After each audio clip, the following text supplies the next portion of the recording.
Hello guys! Good morning, good afternoon, good evening world. Ayan sa ating lahat dyan. Saan man kayo naroroon ngayon. Ayan, have a good day! Ayan guys, for this video, ituturo ko sa inyo or sasabihin ko sa inyo kung papaano tayo mag-download ng ating mga videos na walang watermarks. Example, videos natin na galing sa TikTok or sa Facebook na gusto natin siyang i-download na walang bakas. I mean, walang watermarks. O ayan guys. Kasi guys, base sa aking mga nakikita dyan sa mga nakapost dito sa reel sa Facebook, ay marami pa ding nakapost na may watermarks. Diba?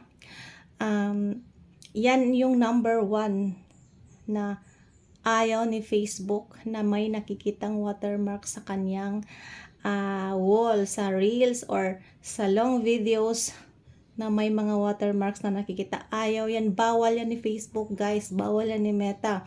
Kaya mga dyan, mga may nakikita ako dyan na mga guys, mga may watermarks, bawal po yan. Kaya po, siguro hindi tayo na-monetize dahil sa mga watermarks na yan, mga videos na yan na galing sa TikTok, galing sa ibang apps. Yan guys, bawal po yan ni Facebook. Kaya siguro guys, hindi kayo na-monetize ni Meta. Kasi guys, base sa aking experience noon, hindi ko rin alam na bawal pala yan. Basta upload ng aking mga reels noon na galing sa TikTok. Kaya hindi ako na-monetize agad guys dahil doon.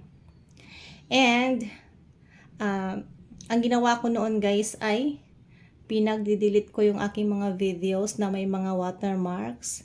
Kasi number 1 po yan sa violation ni Facebook, yung watermarks na yan. O yan guys, sa mga hindi nakakaalam, ayan, panoorin nyo to, ituturo ko sa inyo kung papaano. Ayan, please watch!